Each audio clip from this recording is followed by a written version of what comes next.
ఈ రోజు నేను మీకు కాకరకాయ శనగపిండి పెట్టిన కూర ఎలా చేయాలో చూపిస్తున్నాను. కాకరకాయ కూర చూడండి. నేను మార్కెట్లోని చిన్న సైజు కాకరకాయలు ఇలాగున్నవి తెచ్చుకున్నాను. 1/2 కేజీ కాయలు తీసుకున్నాను అనమాట. చూడండి, ఇటుపక్క అలాగే ఇటుపక్క ఇలాగ ఘాట్లు పెట్టుకున్నాను అనమాట. అలాగే చింతపండు, పెద్ద నిమ్మకాయ సైజు అంత చింతపండు నానబెట్టి ఇలా గుజ్జు తీసి పెట్టుకున్నాను. ఇప్పుడు మనం కాకరకాయల్ని ఒక గిన్నెలో వేసేసుకున్నాం కదండి. ఇప్పుడు మనం ఏదైతే చింతపండు గుజ్జు తీసుకున్నామో ఆ చింతపండు గుజ్జు కూడా వేసేయండి. 1/2 టేబుల్ స్పూన్ పసుపు వేసేసుకోండి. అలాగే కొంచెం ఉప్పు వేసుకోండి. ముక్కలకి ఉప్పు పట్టాలి కదా, ఉడికేటప్పుడు కొంచెం ఉప్పు వేసుకోండి. మీకు మెత్తనప్పు అలవాటు ఉంటే మెత్తనప్పు వేసుకోండి. చూడండి, అలాగే 1 గ్లాసు నీళ్లు పోసుకుంటున్నాను. 1/2 గ్లాసు నీళ్లు, ఈ మాత్రం సరిపోతాయి. ఇప్పుడు మనం వీటిని చక్కగా కలిపేసుకుందాం ఒకసారి. పసుపు ఉప్పు బాగా కలవాలి కదా చింతపండు. చూడండి, ఇప్పుడు మనం ఇది పొయ్యి మీద పెట్టుకుందాం. పొయ్యి మీద పెట్టేసుకొని స్టవ్ వెలిగించేసుకోండి. మీడియం ఫ్లేమ్లో మంట పెట్టుకొని చక్కగా ఇలా మూత పెట్టేసుకోండి. 1/2 గంట 20 నిమిషాల సేపు మనం కాయల్ని ఉడకనిద్దాం. చూసారు కదండి, చక్కగా ఉడికిపోయాయి. ఇప్పుడు మనం వీటిని చల్లారి పెట్టేసుకుందాం. చూసారు కదా, చక్కగా ఇలా చల్లారి పెట్టేసుకున్నాను.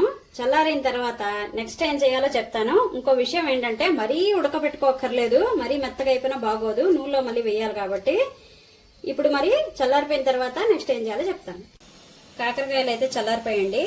ఇప్పుడు మనం ఒక ప్లేట్లోకి కొంచెం శనగపిండి వేసుకుందాం. కాయలు పట్టించి చూసి వేసుకోండి. ఈ మాత్రం వేసుకున్నాను, కాయలకి సరిపోతుందని. ఒకవేళ కనుక మీరు ఎక్కువ చేసుకోవాలనుకుంటే, కాయలు ఎక్కువ చేసుకుంటే శనగపిండి ఇంకొంచెం వేసుకోండి. శనగపిండి తీసుకున్నాం కదండి. ఇప్పుడు మనం 1 టేబుల్ స్పూన్ ఉప్పు వేసేసుకుందాం. ఎందుకంటే ఉడికించినప్పుడు వేసుకున్నాం కాబట్టి 1 టేబుల్ స్పూన్ ఉప్పు సరిపోతుంది. అలాగే 2 టేబుల్ స్పూన్ కారం. ఒకవేళ మీకు కారం ఎక్కువ కావాలనుకుంటే ఇంకొంచెం వేసుకోవచ్చు. చూడండి, ఒక 5-6 వెల్లుల్లి రెబ్బలు నేను ఇక్కడ తీసుకున్నాను అనమాట. ఇది మనం ఇప్పుడు కొంచెం ఇలాగా కచ్చాబిచ్చా దంపేసుకొని వేసేసుకుందాం. చూడండి, వెల్లుల్లిపాయలు వేసేసుకుంటున్నాను.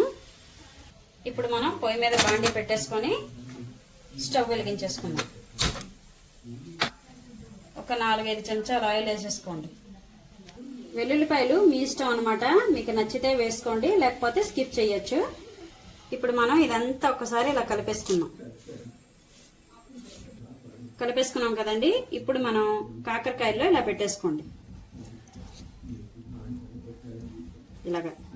ఇలా పెట్టేసుకొని ఇలా ఒకసారి ప్రెస్ చేయండి.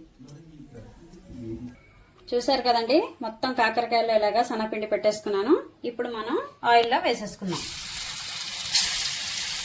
చక్కగా మూకుట్లోని ఇలా పేర్చేసుకోండి.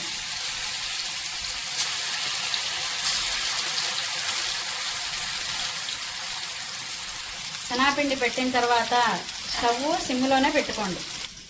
కాకరకాయల్లో పెట్టిన తర్వాత శనగపిండి ఏదైతే మిగిలిందోని ఆ శనగపిండి ఏం చేయాలో నేను మీకు చూపిస్తాను. ఇప్పుడు మనం ఒకసారి ఇవన్నీ ఇలా తిప్పుకున్నాం. స్లోగా తిప్పుకోండి,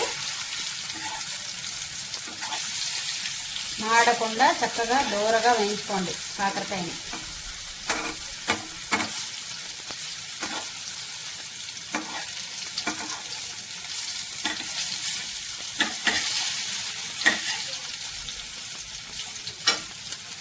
చూడండి, బాగా వేగిపోయాయి కదా.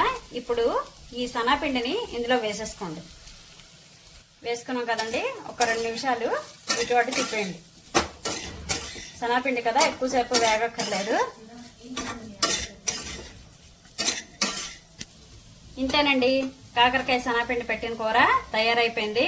మరి చూసారు కదా ఎలా చేశానని. మరి వీడియో కనుక నచ్చినట్లయితే నా ఛానల్కి లైక్ చేయండి, షేర్ చేయండి, సబ్స్క్రైబ్ చేసుకోండి.